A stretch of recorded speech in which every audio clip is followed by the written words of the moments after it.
Então, pessoal, o fim do período regencial chega com o golpe da maioridade. Lembra que os regressistas eram maioria na Câmara. Os progressistas não conseguiriam governar. Então eles tiveram uma ideia brilhante.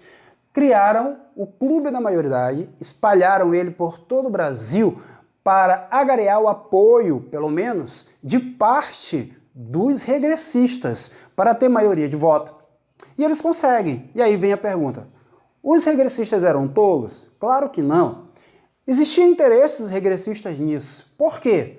Eles sabiam que, com a antecipação da maioridade de Dom Pedro e ele chegando ao poder, ele tinha 14 anos e meio, 15 anos incompleto, existiria então a consolidação do regresso conservador. Outro ponto, não era interessante, eles tinham temor de quê? De ir contra o futuro imperador. Hoje, nós vamos contra. E quando ele for imperador de fato, o que vai acontecer? As retaliações ao nosso partido. Então, tudo é política, tudo é interesse.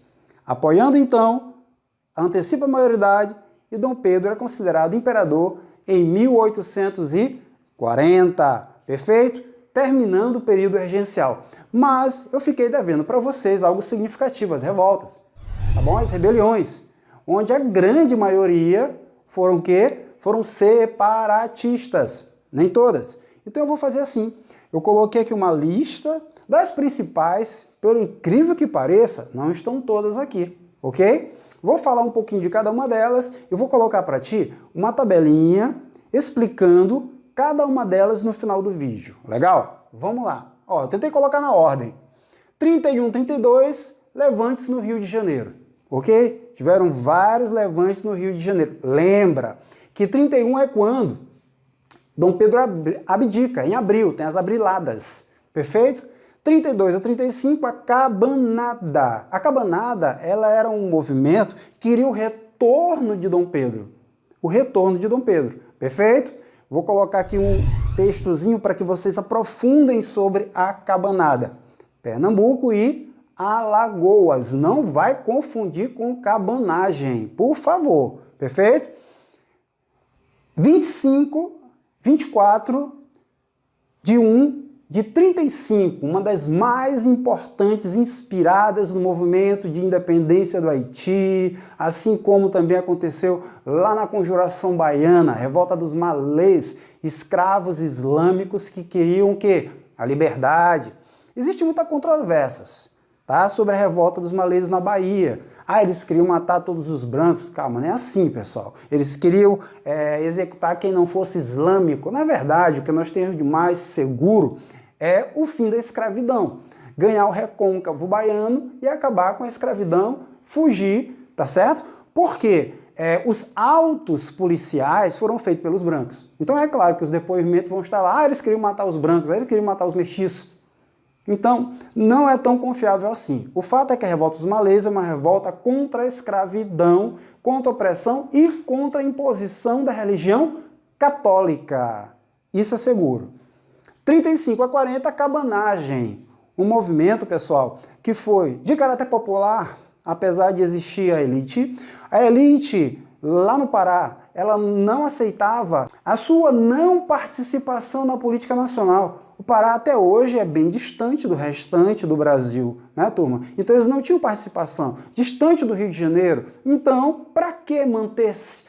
A cabanagem é um movimento separatista e depois ela se torna extremamente popular, porque estava à frente dela as camadas populares. Muitos que viviam em cabanas, ok? Por isso o nome cabanagem, ok? Beleza? Movimento popular, movimento popular. Um movimento que queria a volta de Dom Pedro, movimento aqui mistos, de elite, classe média, ok, pessoal? Pela saída, em um movimento anti-lusitanos, pela saída de Dom Pedro, tá? Então que saiam também os portugueses.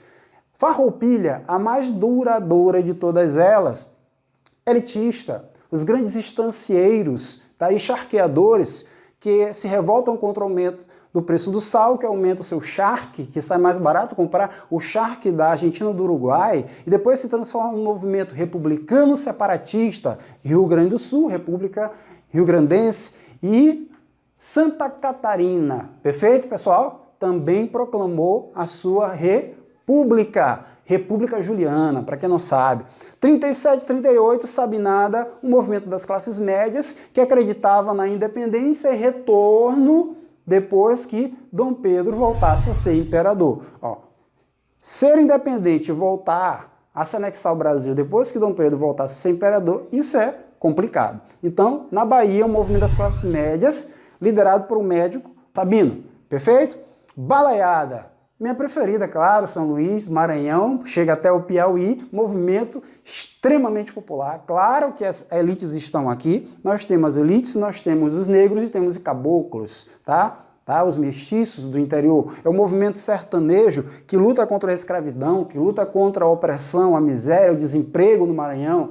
E também dessa população toda que está ali vendo as elites disputando o poder, bentivis e cabanos, liberais conservadores, e que não se importa com os problemas populares. Acaba explodindo na balaiada. A balaiada ela foi antecedida no Maranhão pela Setembrada, que explode no centro de São Luís, no Campo do Ouriques, que na verdade hoje é a Praça Deodoro, movimento que não teve revolta armada, mas quando chegou a notícia, sem o WhatsApp, a notícia, né, da saída de Dom Pedro chega aqui em setembro. Dom Pedro sai em abril, só chega em setembro.